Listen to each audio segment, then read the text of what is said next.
তাহলে লাহুম আজরুহুম ইনদা রাব্বিহিম ওয়ালা খাউফুন আলাইহিম ওয়ালা হুম ইয়াহজানুন, তাদের কোনো ভয় নাই, তাদের কোনো দুশ্চিন্তা নাই। ভয় নাই কিসের? ভবিষ্যতের। দুশ্চিন্তা নাই কিসের? অতীতের। ভবিষ্যতের ভয় নাই মানে কাল কিয়ামতের মাঠে কি হবে এই ভয় নাই। অতীতের দুশ্চিন্তা নাই মানে টাকাটা যে ব্যয় করলাম এটার আফসোস নাই, টাকাটা যে দান করে দিলাম এটার আফসোস অন্তরে তৈরি হবে না। আর টাকা দান করে দিব কি খাবো, পরকালে কি হবে এই মর্মে কোনো ভয় তৈরি হবে না। তাহলে তাদের অন্তরে কোনো ভয় নাই এবং তাদের অন্তরে কোনো দুশ্চিন্তা নাই। এবং এই আয়াত থেকে আমাদের যেটা শিখতে হবে সেটা হচ্ছে, আমরা যদি মনে মনে চিন্তা করি যে আমি কাউকে সহযোগিতা করেছি এবং তাকে খোটা দিয়েছি কিনা, তাহলে এই আয়াত থেকে শিক্ষা এটাই যে খোটা দিয়ে থাকলে আল্লাহর কাছে ক্ষমা প্রার্থনা করা এবং ভবিষ্যতে না দেওয়া, এটা হচ্ছে এই আয়াত থেকে শিক্ষা। এর পরের আয়াতে আল্লাহ সুবহানাহু ওয়া তাআলা বলছেন, ধারাবাহিক দানের আয়াত প্রায় 10-15টা, কওলুম মা'রুফুন ওয়া মাগফিরাতুন খায়রুম মিন সাদাকাতিন ইয়াতবাউহা আযা।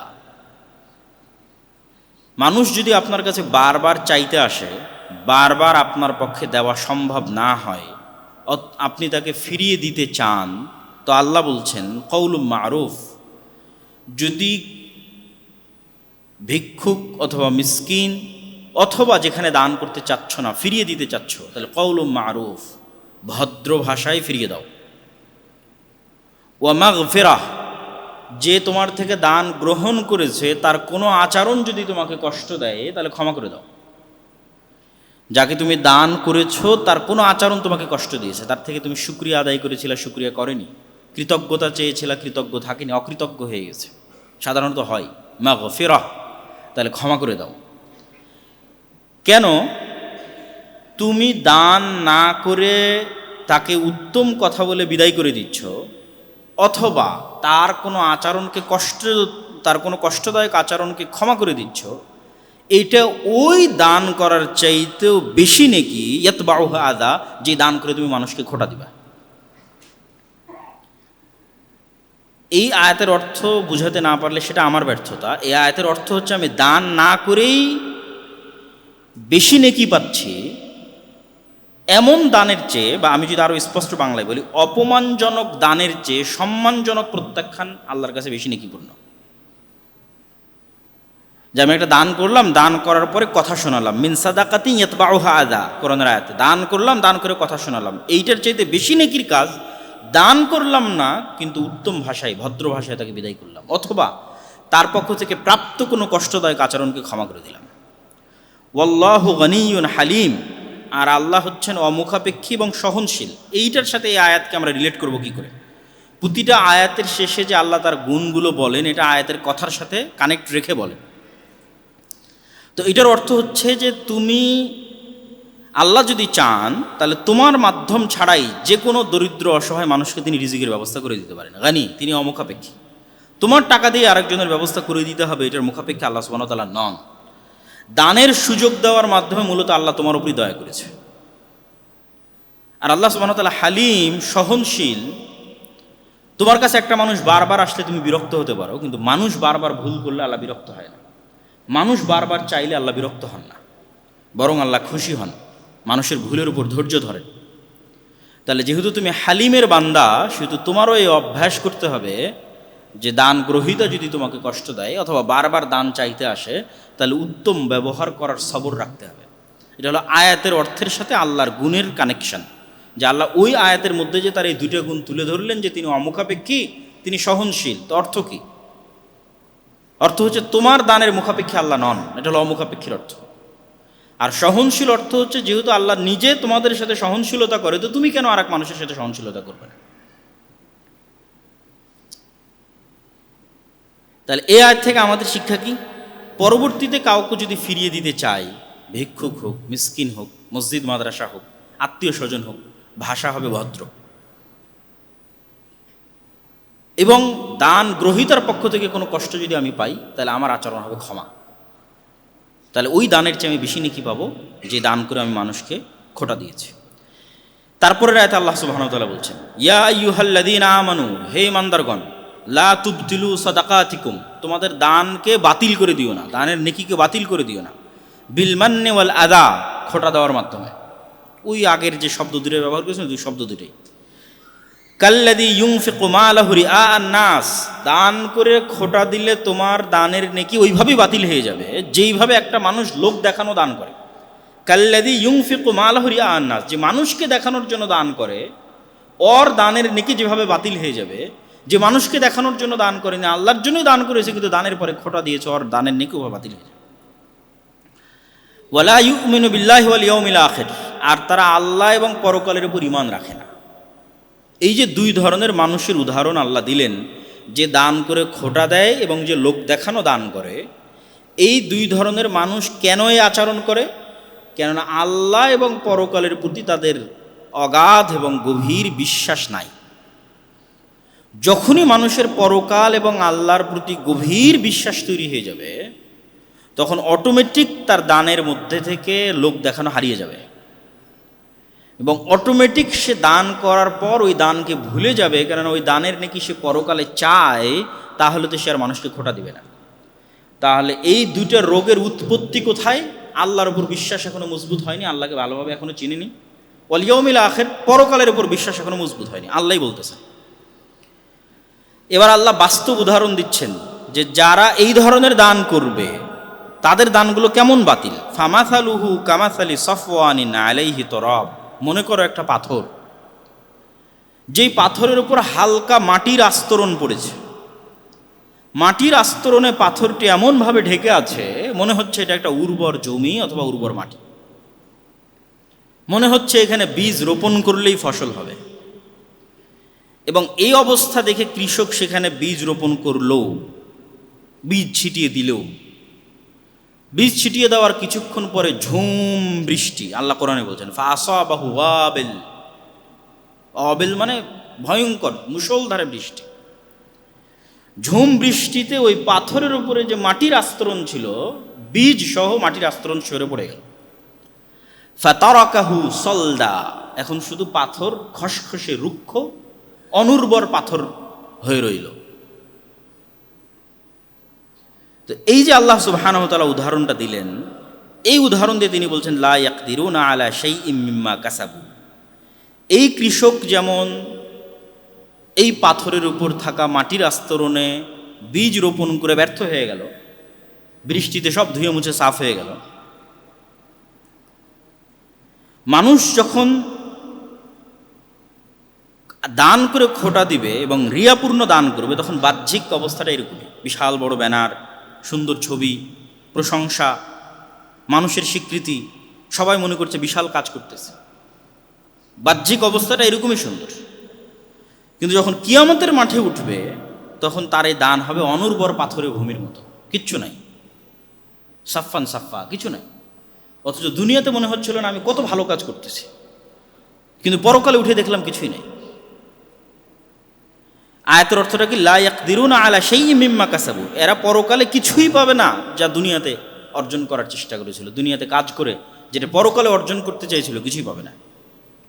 ওয়াল্লাহু লা ইয়াহদিল কওমাল কাফিরিন, আর আল্লাহ কাফেরদেরকে হেদায়েত দেন না। এখানে কাফের বলতে কি? আল্লাহ সুবহানাহু তাআলার যে কোনো নিয়ামতের নাশুকরি হচ্ছে কুফরি। তো আল্লাহ সুবহানাহু তাআলার নেয়ামত হচ্ছে ধন সম্পদ, এই ধন সম্পদের মানুষ বিভিন্নভাবে কুফরি করতে পারে। দান না করে কৃপণতা অবলম্বন করা এটাও কুফরি, দান করে খোটা দেওয়া এটাও কুফরি, লোক দেখানো দান করা এটাও কুফরি। আল্লাহু লা ইয়াহদিল কওমাল কাফিরিন, যারা এই ধরনের কুফরিতে লিপ্ত আল্লাহ তাদেরকে হেদায়েত দেবেন না। আয়াতের শেষের যে বাক্য থাকবে তার সাথে পুরো আয়াতের একটা কানেকশন থাকবে।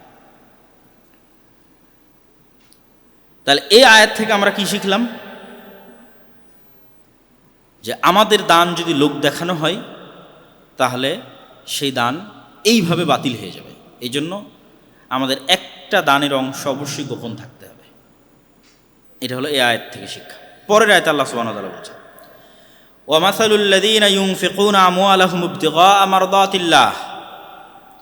এখন তো উদাহরণ দিলেন লোক দেখানো আমলের, লোক দেখানো দানের। এবার উদাহরণ দিচ্ছেন যে দান সত্যি আল্লাহর জন্য হয়েছে, সেই দানটা কেমন। মাসালুল্লাযীনা ইউনফিকুনা আমওয়ালাহুম ইবতিগা মারদাতিল্লাহ, যারা তাদের টাকা ব্যয় করেছে শুধু আল্লাহর সন্তুষ্টির জন্য, মারদাতিল্লাহ শুধু আল্লাহর সন্তুষ্টির জন্য, ওয়া তাসবীতাম মিন আনফুসিহিম, এবং তাদের অন্তরের যে স্থিতিশীলতা এইটা এই দানের সাথে যুক্ত আছে, অন্তরের দৃঢ় বিশ্বাস এই দানের সাথে যুক্ত আছে। তাহলে দুইটা শর্ত পাওয়া গেল। দুইটা শর্তের ব্যাখ্যা কি? প্রথম শর্ত হচ্ছে মানুষের প্রশংসা বা সামাজিক সম্মান পাওয়ার উদ্দেশ্যে নয়, বরং শতভাগ আল্লাহর জন্য দান করেছে, এটা হলো প্রথম শর্ত। দ্বিতীয় শর্ত হচ্ছে অন্তরের দৃঢ়তা দ্বারা উদ্দেশ্য কি? যার অন্তরের দৃঢ়তা নাই সে দান করার পরে খোটা দেয়, যার অন্তরের দৃঢ়তা নাই সেই দানের উপর অহংকার করে, যার অন্তরের দৃঢ়তা নাই সেই দানকারীকে নিজের অধীনস্থ গোলাম রাখতে চায়, দান গ্রহীতাকে। তাহলে অন্তরের দৃঢ়তা এবং আল্লাহর সন্তুষ্টি দুইটা একত্রিত হলে লোক দেখানো বাদ হয়ে যাবে, দান করে খোটা দেওয়া বাদ হয়ে যাবে, নফসের রোগ থেকে মুক্ত হয়ে যাবে। তথা দান শুধু টাকার পরীক্ষা নয়, বরং দাতার চরিত্র এবং দাতার অন্তরের পরীক্ষাও। দুই পরীক্ষা দিয়ে পাশ করতে হবে। দান শুধু টাকার পরীক্ষা নয় যে আসলে দিয়ে দিলাম, না, আমার চরিত্র এবং আমার অন্তরের পরীক্ষাও। আমি কি আল্লাহর সন্তুষ্টির জন্য দিচ্ছি না লোক দেখানোর জন্য দিচ্ছি, এটাতেও পাশ করতে হবে। আমি কি দান করে মানুষকে খোটা দিচ্ছি, অহংকার করতেছি, খারাপ ব্যবহার করতেছি দান গ্রহীতার ওপর, ওই চরিত্রের পরীক্ষা তো পাশ করতে হবে। এই দুটো পরীক্ষায় যারা পাশ করবে তাদের উদাহরণ কেমন? কামাসালি জান্নাতিন বিরবওয়াতিন আসাবাহা ওয়াবিল, উঁচু জায়গায় খুবই উর্বর একটা জমি, সেই উর্বর জমিতে বিশাল বৃষ্টিপাত হয়েছে। ফাআতাত উকুলাহা দি'ফাইন, তারপর ওই জমির ফসল হয়েছে দ্বিগুণ। ফাইল্লাম ইউসিবহা ওয়াবিল, আর যদি বেশি বৃষ্টিপাত না হয়, হালকা বৃষ্টিপাত হয়, ফাতল, তবুও ওই জমির জন্য এই অল্প বৃষ্টিপাতই যথেষ্ট। তো যারা কৃষি সম্পর্কে অভিজ্ঞ তারা খুব ভালোভাবে জানে যে যখনই কোনো উঁচু জায়গায় জমি হয় এবং উর্বর জমি হয়, তখন সেখানে আলো বাতাস এবং অক্সিজেনের চলাচল ভালো হয়, কোথাও পানি জমে থাকে না, বৃষ্টি হওয়া মাত্রই যতটুকু পানি প্রয়োজন তা বাদে বাকিটা নেমে যায়, ড্রেনেজ সিস্টেম ভালো হয়, গাছের গোড়ায় পচন ধরে না। ফলত এরকম উঁচু জায়গায় যদি ভালো উর্বর জমি হয়, তাহলে এখানে যদি ভালো বৃষ্টিপাত হয়, তাহলে আল্লাহ বলছেন ফসল উৎপন্ন হবে দ্বিগুণ। আর যদি ভালো বৃষ্টিপাত না হয়, হালকা পাতলা বৃষ্টিপাত হয়, তাহলে ওই জমির জন্য যথেষ্ট, ফসল আবাদ হয়ে যাবে। এই উদাহরণ থেকে এই দানের সাথে কানেকশনটা কি? এই উদাহরণ থেকে এই দানের সাথে কানেকশন হচ্ছে কারো অন্তরের যে জমিন, কারো অন্তরের জমিন যদি এই উঁচু জায়গায় হওয়ার যে গুণাবলী, এই গুণাবলীতে থাকে, যেমন ঈমান দ্বারা উর্বর হয়, ইখলাস দ্বারা উর্বর হয়, কি পরিমাণ দান করছেন এটা ধর্তব্য নয়, আপনার অন্তরের ঈমান এবং ইখলাস চরম উর্বর, উঁচু জায়গার জমির মতো। তাহলে এই উর্বর জমিতে এখন যদি 1 টাকাও দান হয় যথেষ্ট, যদি 500 টাকাও দান হয়, আল্লাহ সুবহানাহু ওয়া তাআলা কি 2 গুণ 3 গুণ 4 গুণ ওই উত্তম ফসলের মতো বাড়িয়ে দিবেন। তো আল্লাহ সুবহানাহু ওয়া তাআলা এই উদাহরণ দিয়ে আমাদের যেটা স্পষ্ট করতে চাচ্ছেন সেটা হচ্ছে দানের ক্ষেত্রে পরিমাণ আল্লাহর কাছে ধর্তব্য নয়, অন্তরের ঈমান এবং ইখলাসের উর্বরতা আল্লাহর কাছে ধর্তব্য। বেশি দান করলে উর্বর জমির মতো কয়েক গুণ সওয়াব বাড়বে, সামান্য দান করলেও যদি তা ইখলাস থেকে আসে, তাহলে অল্প বৃষ্টির মতো সেটিও পরকালের বাগানকে সজীব করে তুলবে। কারণ আল্লাহ সুবহানাহু ওয়া তাআলার দরবারে দানের মূল্য শুধু টাকার অঙ্কে নয়, নিয়তের সততা, হৃদয়ের দৃঢ়তা এবং রবের সন্তুষ্টি আসল। এবার আল্লাহ সুবহানাহু ওয়া তাআলা সবশেষে বলছেন ওয়াল্লাহু বিমা তা'মালুনা বাসীর, আয়াতের শেষে, আর তোমরা যা করো আল্লাহ তা জানেন। তাহলে এইটাকে আয়াতের সাথে মিলাবেন কিভাবে? তোমরা কে লোক দেখানোর জন্য দান করো এটাও আল্লাহ জানেন, তোমরা কে রবের সন্তুষ্টির জন্য দান করো এটাও আল্লাহ জানেন। এটা হলো এই কথার সাথে এই আয়াতের মিল। পরের আয়াতে আল্লাহ সুবহানাহু ওয়া তাআলা বলছেন আয়াওয়াদ্দু আহাদুকুম আন তাকুনা লাহু জান্নাতুম মিন নাখিলিন ওয়া আনাব। আচ্ছা, তোমরা কল্পনা করো তো যে একজন বৃদ্ধ মানুষ যে সারা জীবন পরিশ্রম করে একটা সুন্দর বাগান তৈরি করেছে, আল্লাহ এই উদাহরণ দিচ্ছেন, এবং এই বাগানে খেজুরের গাছ আছে, আঙ্গুরের গাছ আছে, নানা ফলমূলের গাছ আছে, এবং এই বাগানের নিচ দিয়ে নদী নালা প্রবাহিত পাশ দিয়ে, আর এটিই তার জীবনের একমাত্র সঞ্চয়, শেষ বয়সের আশ্রয়। আর তার ছেলে মেয়ে অনেক দুর্বল, অত্যন্ত দুর্বল। তার ছেলে মেয়ের জন্য একমাত্র এই যে বাগানটা সে তৈরি করেছে এটাই সম্বল। ঠিক এই মুহূর্তে একটা আগুনবাহী ঝড় এসে পুরো বাগানটা পুড়িয়ে দিল। এই উদাহরণটা আল্লাহ দিচ্ছেন। এই উদাহরণের অর্থ কি? উদাহরণের অর্থ হচ্ছে, যদি এই বৃদ্ধ মানুষটি যুবক বয়সে এই ঘটনা ঘটত, তাহলে সে আবারও চেষ্টা করে এরকম একটা বাগান তৈরি করতে পারত। কিন্তু এমন সময় এই আগুন এসে পুড়ে দিল যখন সে বার্ধক্যে পৌঁছে গেছে, শয্যাশায়ী, মৃত্যু শয্যায় শায়িত। এখন আর নতুন করে তার পক্ষে বাগান তৈরি করা সম্ভব নয়, আর তার সন্তানেরাও দুর্বল। তাহলে এই ক্ষতিটা কতটা ভয়াবহ তোমরা কি চিন্তা করতে পারো? এই কথা আল্লাহ সুবহানাহু ওয়া তাআলা কোরআন মাজিদে উদাহরণ দিয়ে বলতেছেন। তো এই উদাহরণের সাথে আমাদের দানের আলোচনায় আল্লাহ সুবহানাহু ওয়া তাআলা কি বুঝাতে চাচ্ছেন? আল্লাহ বুঝাতে চাচ্ছেন যে পরকালে নেক আমল হারিয়ে ফেলা এর চাইতে বেশি ভয়াবহ। আমি বার্ধক্য বয়সে আমার পুরো ব্যবসায়িক সাম্রাজ্য ধ্বংস হয়ে গেল, আমার পুরো কৃষি জমি ধ্বংস হয়ে গেল, এটা যতটা ভয়াবহ, পরকালে আমি আমার দুনিয়ার নেকি হারিয়ে ফেললাম এটার চেয়ে বেশি ভয়াবহ। দুনিয়াতে সালাত আদায় করেছি, সিয়াম পালন করেছি, দাওয়াতি কাজ করেছি, প্রতিষ্ঠান করেছি, মানুষকে সাহায্য করেছি, কিন্তু রিয়া, অহংকার, খোটা, মানুষের মনে আঘাত, জুলুম, এগুলো দিয়ে আমার এই আমলের বাগানকে আমি পুড়িয়ে দিয়েছি। দুনিয়াতে ক্ষতিগ্রস্ত হলে মানুষ নতুন করে চেষ্টা করতে পারে, কিন্তু মৃত্যু এসে গেলে নতুন করে আমল করার আর সুযোগ থাকে না। পরকাল থেকে পৃথিবীতে ফিরে আসার আর সুযোগ থাকে না। যে আমলের উপর ভরসা করেছিল সে, যে আমলের উপর ভরসা করে সে পরকালে উঠেছিল, পরকালে দেখছে তা পুড়ে ছাই হয়ে গেছে। তাহলে তার অনুতাপ ওই মৃত্যুসজ্জায় শায়িত ব্যক্তির চেয়ে বেশি হবে, যে তার মৃত্যুসজ্জায় দেখতেছে তার পুরো বিজনেস ইন্ডাস্ট্রি পুড়ে গেল, অথবা তার পুরো কৃষি জমি পুড়ে ধ্বংস হয়ে গেল। এই আয়াত শুধু দানের জন্য, দানের ব্যাপারে নয়, সকল নেক আমলের ব্যাপারে আল্লাহ সুবহানাহু ওয়া তাআলার পক্ষ থেকে সতর্কতা, যে শুধু নেক আমল করেই তুমি ক্ষান্ত হয়ে গেলে না, ওই নেক আমলকে রক্ষাও করতে হবে। কি থেকে রক্ষা করতে হবে? রিয়া, অহংকার, জুলুম, মানুষকে কষ্ট দেওয়া, এগুলো থেকে বাঁচানোর মাধ্যমে ওই নেক আমলটাকে রক্ষা করতে হবে, যাতে পরকালে উঠে না দেখো যে পুড়ে ছাই হয়ে গেছে, সে আমল করার সুযোগ থাকবে না। এই আয়াত থেকে আমরা কি শিখব? এই আয়াত থেকে আমাদের জন্য যেটা শিখার সেটা হচ্ছে, আমরা এমন একটা আমল চিন্তা করি, যে আমল আমি করি কিন্তু ওই আমলটা আমারই কোনো আর এক আমলের কারণে নষ্ট হয়ে যাচ্ছে, এবং ওই আমলটাকে আমি কিভাবে বাঁচিয়ে রাখবো এটার পরিকল্পনা করি, যেন পরকালে আমার এই আমল ধ্বংস না হয়ে যায়। তারপর আল্লাহ সুবহানাহু ওয়া তাআলা বলছেন, সবই দান কেন্দ্রিক আয়াত, ধারাবাহিক সূরা বাকারায়, ইয়া আইয়ুহাল্লাযীনা আমানু আনফিকু মিন তাইয়্যিবাতি মা কাসাবতুম।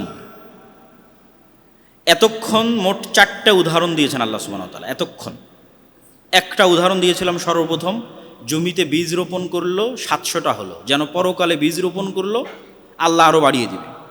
2 নম্বর উদাহরণ দিয়েছি আমরা কি, কেউ নিষ্ঠার সাথে দান করলো, যেন উঁচু উর্বর জমি, অল্প বৃষ্টিপাত হলেও যথেষ্ট, বেশি বৃষ্টিপাত হলে কয়েক গুণ বাড়িয়ে দিবে। তাহলে অন্তরে ইখলাস আছে, অল্প দান করলেও সমস্যা নেই, বেশি দান করলে তো নূরুন আলা নূর, 2 গুণ 4 গুণ 5 গুণ বাড়িয়ে দিবে আল্লাহ। 3 নম্বর উদাহরণ কি ছিল? একটা পাথর, সেই পাথরের ওপর মাটির আস্তরণ, বীজ রোপণ করলাম, বৃষ্টি এসে সব ধুয়ে মুছে সাফ করে দিল, এটা লোক দেখানো এবং খোটা দেওয়া। 4 নম্বর কি ছিল? বৃদ্ধ বয়সে দেখলো যে তার পুরো বাগান পুড়ে যাচ্ছে, পুরো বিজনেস ইন্ডাস্ট্রি পুড়ে যাচ্ছে, কিয়ামতের মাঠে উঠে দেখছে দুনিয়ার সব আমল বাদ হয়ে গেছে।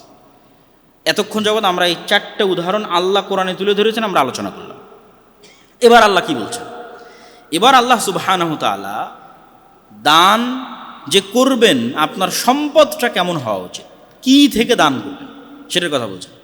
ইয়া আইয়ুহাল্লাযীনা আমানু, হে ইমানদারগণ, আনফিকু, দান করো, মিন তাইয়্যিবাতি মা কাসাবতুম, তোমাদের উত্তম অর্জন থেকে, তোমাদের যে উত্তম রিজিক আছে সেটা থেকে দান করো। মিম্মা খারাজনা লাকুম মিনাল আরজ, আর তোমাদেরকে আমি আল্লাহ মাটি থেকে যা উৎপাদন করে শস্য দানা দিয়েছি সেটার থেকে দান করো। ওয়ালা তায়াম্মামুল খাবিসা মিনহু তুনফিকুনা ওয়ালাস্তুম বিআখিযি, এত নিকৃষ্ট, পচা ধচা, অকেজো জিনিস দান করিও না যেটা তোমাদেরকে দিলে তোমরা নিজেরাই নিবে না। তোমাদেরকে যদি দেওয়া হয় তাহলে তুমি নাক সিটকাবা। আং তুকমিদু ফি মানে নাক সিটকানো, চোখ বন্ধ করে আসা। ওয়া আলামু, আর জেনে রাখো, আন্নাল্লাহ গানিয়ুন হামিদ, আল্লাহ মুখাপেক্ষী এবং আল্লাহ চির প্রশংসিত, সদা প্রশংসিত। তো এই আয়াতের মধ্যে আল্লাহ সুবহানাহু ওয়া তাআলা তাইয়্যিবাত, উত্তম, উত্তম মানে 2 দৃষ্টিতে উত্তম হতে হবে। এক, হালাল, হারাম ইনকাম, চুরি করা, ডাকাতি করা, দুর্নীতি করা, মিথ্যা বলে ইনকাম করা, অবৈধ উপায়ে ইনকাম করা, সুদের মাধ্যমে ইনকাম করা আল্লাহ গ্রহণ করবেন না দান, কেন আল্লাহ নিজে পবিত্র, তিনি গ্রহণ করবেন না। 2 নম্বর কি, মানে কোয়ালিটিতে উত্তম। এই আয়াত যখন অবতীর্ণ হয় তখন মসজিদে নববীতে আহলুস সুফফা নামে একদল সাহাবী থাকতো, যাদের জন্য মদিনার মানুষেরা খেজুরের দানা এবং আঙ্গুরের দানা মসজিদে নববীতে ঝুলিয়ে যেত। তো এমনও মানুষ এই কাজ করত যে তার খেজুরগুলোর মধ্যে যেটা একটু হালকা পচা পচা ভাব হয়েছে, আঙ্গুরগুলোর মধ্যে যেটা হালকা পচা পচা ভাব হয়েছে, ওগুলো এসে এখানে ঝুলিয়ে দিয়ে যেত। তখন আল্লাহ সুবহানাহু ওয়া তাআলা আয়াত অবতীর্ণ করে বললেন, যেটা যদি পাল্টা তোমাকে দেওয়া হয় তুমি নিবা না। তাহলে দান মানে তোমার ডাস্টবিন নয়, দান মানে তোমার অপ্রয়োজনীয় জিনিস ফেলে দেওয়ার জায়গা নয়, তোমার অপ্রয়োজনীয় কাপড় চোপড় বা ইত্যাদি ফেলে দেওয়ার জায়গা না। দান মানে তোমার সর্বোত্তমটা দিতে হবে, মিন তাইয়্যিবাতি মা কাসাবতুম, হালাল এবং তোমার প্রিয় উত্তমটা দিতে হবে। আর ওয়া আলামু আন্নাল্লাহা গানিয়্যুন হামিদ, আর জানো আল্লাহ অমুখাপেক্ষী কি, যে তোমার দানের প্রয়োজন নাই, তোমাকে আল্লাহ তোমার দানের প্রয়োজন নাই যে তোমাকে এই ধরনের দান করতে হবে, আল্লাহ অমুখাপেক্ষী। তোমার দান ছাড়াই উনি দাওয়াতি কাজও চালিয়ে নেবে, মসজিদ মাদ্রাসাও চালিয়ে নেবে, জেহাদও চালিয়ে নেবে, সবই চালিয়ে নেবে, গরিব মিসকিনও খাওয়ার ব্যবস্থা করে দেবে। অর্থাৎ দান করলে ভালোটা করো। আর হামিদ আল্লাহ সুবহানাহু ওয়া তাআলা সদা প্রশংসিত। তাহলে এই আয়াত থেকে কি শিখবেন? এই আয়াত থেকে আমরা শিখব যে আমি এমন একটা কিছু দান করার চেষ্টা করি যেটা আমার কাছে প্রিয়, এরকম একটা খুঁজে বের করি এবং আমার প্রিয় জিনিস দান করি। এবার দানটা কোথায় করব সেটা আল্লাহ সুবহানাহু ওয়া তাআলা কোরআন মাজিদে বলতেছেন, ইয়াসআলুনাকা মাযা ইউনফিকুন, তারা আপনাকে জিজ্ঞেস করে কি দান করব। এটার ব্যাখ্যায় মুফাসসিরিনে কিরাম লিখেছেন কতটুকু পরিমাণে দান করব। তখন আল্লাহ বললেন পরিমাণের দরকার নাই, তোমরা তোমাদের সাধ্য অনুযায়ী দান করো, কিন্তু কোথায় দান করবে এটা মনে রাখতে হবে। কোথায় দান করবে? ফালিল ওয়ালিদাইন, 1 নম্বর বাপ মায়ের পিছনে ব্যয় করো। আমরা কোথায় ব্যয় করব বা কতটুকু ব্যয় করব, এটার উত্তরে আল্লাহ কতটুকু ব্যয় করব তার উত্তর না দিয়ে বলছেন কোথায় ব্যয় করবে সেটা ঠিক করো। 1 নম্বর পিতামাতার পিছনে ব্যয় করো, ওয়াল আকরাবিন, নিকট আত্মীয়ের পিছনে ব্যয় করো, ওয়াল ইয়াতামা, এতিমদের পিছনে ব্যয় করো, ওয়াল মাসাকিন, মিসকিনদের পিছনে ব্যয় করো, ওয়াবনিস সাবিল, পথিকদের পিছনে ব্যয় করো, ওয়ামা তাফআলু মিন খাইরিন ফাইন্নাল্লাহা বিহি আলিম, আর তোমরা প্রত্যেক যে কল্যাণের কাজ করবে সেই কল্যাণের কাজ সম্পর্কে আল্লাহ জানেন। এর 1-2 আয়াত পরে আল্লাহ সুবহানাহু ওয়া তাআলা এবার স্পষ্ট করছেন কতটুকু দান করবা। ইয়াসআলুনাকা মাযা ইউনফিকুন, আবারও জিজ্ঞেস করলো যে কি দান করবে, মানে কতটুকু। আল্লাহ বললেন কুলিল আফওয়া, প্রয়োজনের বাইরে যা আছে সেটা দান করে দাও। তোমার দৈনন্দিন প্রয়োজন, মাসিক প্রয়োজন, ফ্যামিলি, সন্তান সন্ততি, এই প্রয়োজনের বাইরে যা আছে সেটা আল্লাহর রাস্তায় ব্যয় করো। এবার এর পরের আয়াতে আল্লাহ সুবহানাহু ওয়া তাআলা দান করতে মানুষের অন্তরে যে বাধাগুলো তৈরি হয় সেটা নিয়ে আলোচনা করছেন। আল্লাহ বলছেন আশ-শাইতানু ইয়াইদুকুমুল ফাকর, এতক্ষণ যে দানের লম্বা উদাহরণ দিলাম, এবার হয়তো আপনি সিদ্ধান্ত নিচ্ছেন দান করবেন। তো দান করার যখন সিদ্ধান্ত নেবেন তখন শয়তান এসে আপনাকে ভয় দেখাবে। আল্লাহ বলছেন আশ-শাইতানু ইয়াইদুকুমুল ফাকর, শয়তান দারিদ্রতার ভয় দেখাবে, যে টাকা দিলে কমে যাবে, ছেলে মেয়ে কীভাবে পড়বে, ওইটা কিভাবে হবে, বাসা কিভাবে কিনবেন, জমি কিভাবে কিনবেন, ফ্ল্যাট কিভাবে কিনবেন, গাড়ি কিভাবে কিনবেন, ইয়াইদুকুমুল ফাকর, দারিদ্রতার ভয় দেখায়। ওয়া ইয়া'মুরুকুম বিল ফাহশা, শয়তান যেমন একদিকে দানের চিন্তা করলে দারিদ্রতার ভয় দেখায়, ওই জায়গাতেই শয়তান উল্টা আবার অন্যায় এবং অপব্যয়ের পথে খরচ করার আদেশ দেয়। যখন কক্সবাজার ঘুরতে যাওয়ার দরকার হয়েছে অথবা কোনো কিছু অপচয় করার দরকার হয়েছে, মার্কেটিং, শপিং, রেস্টুরেন্ট, তখন ওই শয়তানি আবার অন্তরের মধ্যে দিয়েছে, আরে এত টাকা জমা করে কী হবে, একটু ঘুরে ফিরে শেষ করো না, একটু খেয়ে দিয়ে শেষ করো না। আল্লাহ কোরআনে এইভাবে বলছেন, শয়তানের 2টা বিপরীত চরিত্র আল্লাহ তুলে ধরেছেন। আর শয়তান ইয়াইদুকুমুল ফাকর, যখন দান করতে যাবা তখন সারা দুনিয়ার সব কাজ স্মরণ করাই দিবে, তোমার ছেলে মেয়ের এটা আছে, মেয়ের বিবাহ আছে, ফ্ল্যাট কিনা আছে, গাড়ি কিনা আছে, উমুক তুমুক, অতএব দান করিও না, দারিদ্রতার ভয়। এবার যখন অপচয়ে রেস্টুরেন্ট, ঘোরা ফেরা, আড্ডা, সেটাতে যখন খরচ করতে যাবে তখন আরও উৎসাহ দেয়। ওয়া ইয়া'মুরুকুম বিল ফাহশা, যখন অন্যায়ের পথে খরচ করতে যাবে তখন শয়তান তোমাকে উৎসাহ দিবে যে দুনিয়াটা অল্প দিনের খাইয়ে দিয়ে শেষ করো, খরচ করে এত জমা করে কী করবা, আনন্দ করো। এবার আল্লাহ বলছেন আমি কি করি, ওয়াল্লাহু ইয়াইদুকুম মাগফিরাতাম মিনহু ওয়া ফাদলা, আর আমি আল্লাহ তোমাদেরকে 2টা ওয়াদা দিই। শয়তান তোমাদের একটা ভয় দেখায় আর একটা আদেশ দেয়, আর আমি আল্লাহ 2টা ওয়াদা দিই। আমি ওয়াদাবদ্ধ মাগফিরাহ, শয়তান তোমাদেরকে যতই গুনাহ করাক আমি ওয়াদা দিচ্ছি ক্ষমা করে দেবো, আসো ফিরে আসো। ইয়াইদুকুম মাগফিরাহ, আল্লাহ তোমাদেরকে ক্ষমার ওয়াদা দিচ্ছেন।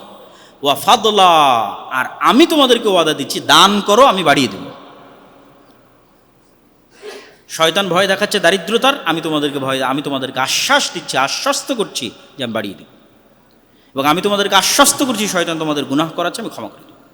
ওয়াল্লাহু ওয়াসিউন আলিম, আর আল্লাহ সুবহানাহু ওয়া তাআলা প্রশস্ত। ওই আগের 4-5 আয়াত পূর্বে আল্লাহ বলেছিলেন যে আল্লাহ প্রশস্ত, মানে আল্লাহ অনেক ধনী।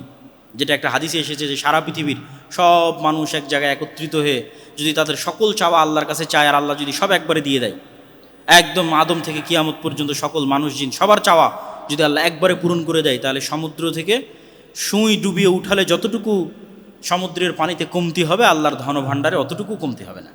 এটাই হলো ওয়াসে, আমি প্রশস্ত, আমার কাছে কমতি নাই, অতএব আমার কাছে প্রতিদান চাও। আর আল্লাহ সুবহানাহু ওয়া তাআলা ওয়াদা দিলে তিনি লঙ্ঘন করেন না।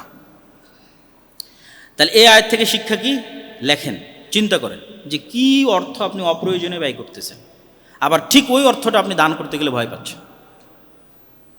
অপ্রয়োজনের ব্যয় কমান, আল্লাহর রাস্তায় দান করেন।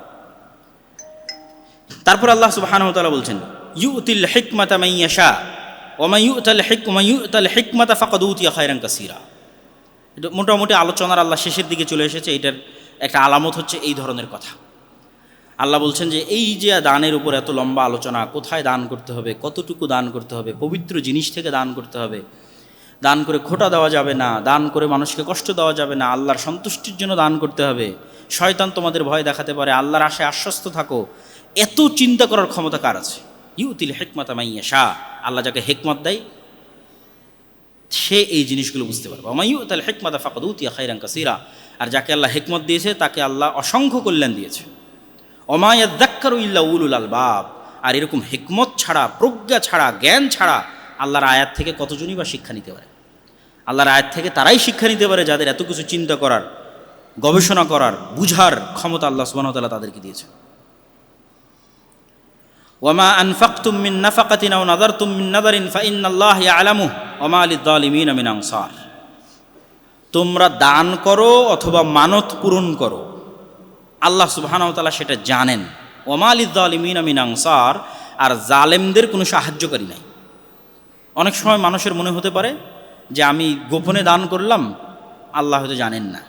আল্লাহ বলতেছেন তুমি গোপনে করো, মানত মানো, প্রকাশ্যে করো, সদা সর্বদা আল্লাহ জানেন যে তুমি কি দান করছো। আর জালেমদের সাহায্যকারী নাই। কিসের জুলুম? দান না করেও জুলুম হতে পারে, দান করেও জুলুম হতে পারে, দানের নামেও জুলুম হতে পারে। দান না করে জুলুম কি? ওই যে অর্থ আটকে রাখলো, কৃপণতা, জুলুম।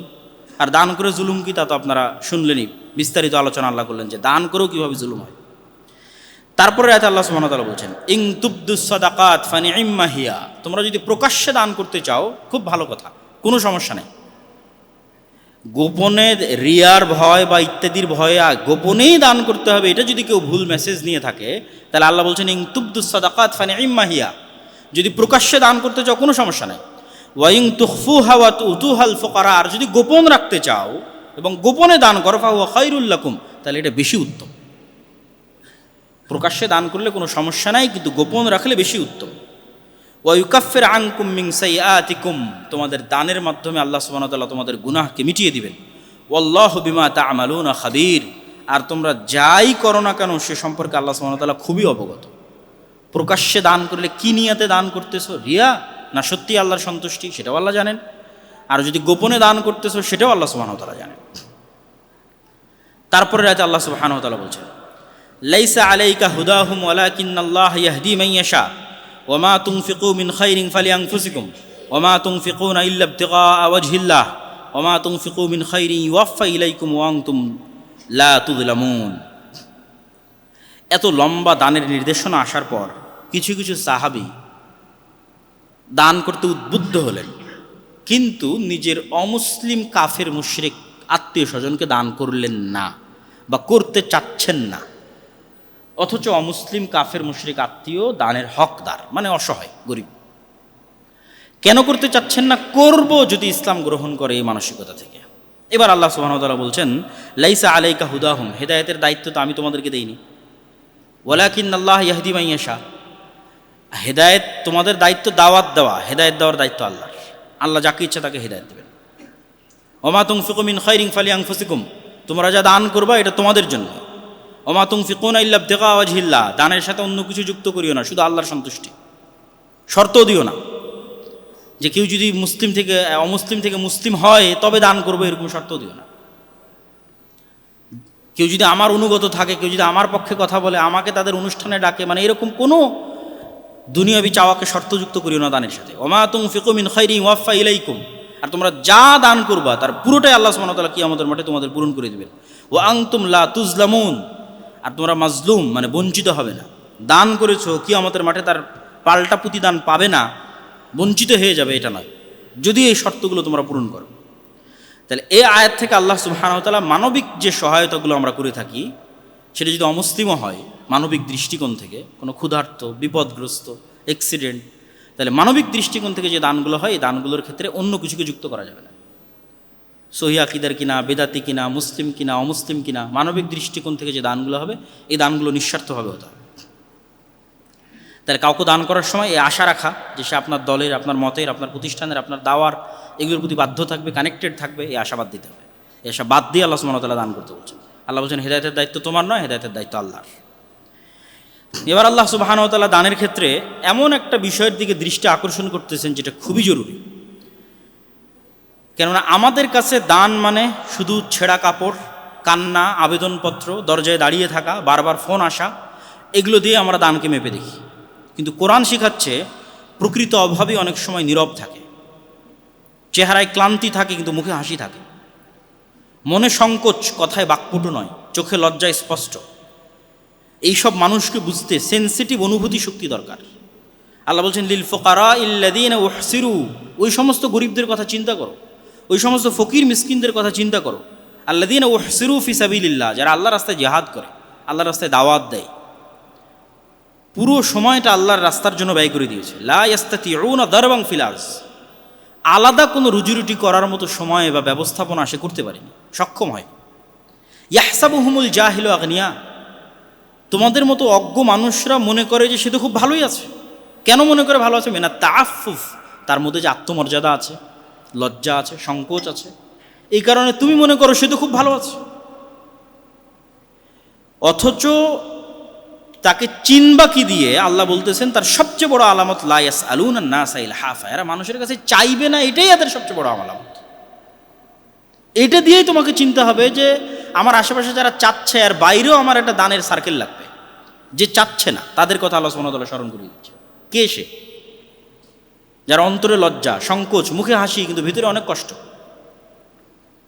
এই না চাওয়া গ্রুপ তোমাকে খুঁজে বের করতে হবে। ওমা তুনফিকু মিন খাইরিন ফাইন্নাল্লাহা বিহি আলিম, আর তোমরা প্রত্যেক যা কল্যাণকর আল্লাহর রাস্তায় দান করবা, আল্লাহ সুবহানাহু ওয়া তাআলা এগুলো খুব ভালোভাবে জানেন এবং তোমাদের প্রতিদান আল্লাহ সুবহানাহু ওয়া তাআলা দিবেন। তো দান করার ক্ষেত্রে এই আদেশ আল্লাহ সুবহানাহু ওয়া তাআলা কেন দিলেন? রাসূল সাল্লাল্লাহু আলাইহি সাল্লামের যুগে আহলুস সুফফাহ, আবু হুরায়রা রাদিয়াল্লাহু তাআলা আনহুর মতো সাহাবী যারা 2-3 দিন না খেয়ে থাকার পরেও চাওয়ার সাহস করেননি লজ্জা ভেঙে। বিস্তারিত লম্বা হাদিস আছে যে উনি 2-3 দিন না ক্ষুধার্ত অবস্থায় ছিলেন কিন্তু চাইতে পারেননি। তো এরকম অসংখ্য মানুষ আমাদের আশেপাশে আছে, তাদেরকে আল্লাহ সুবহানাহু ওয়া তাআলা বিশেষভাবে খুঁজে দান করার জন্য বলতেছেন।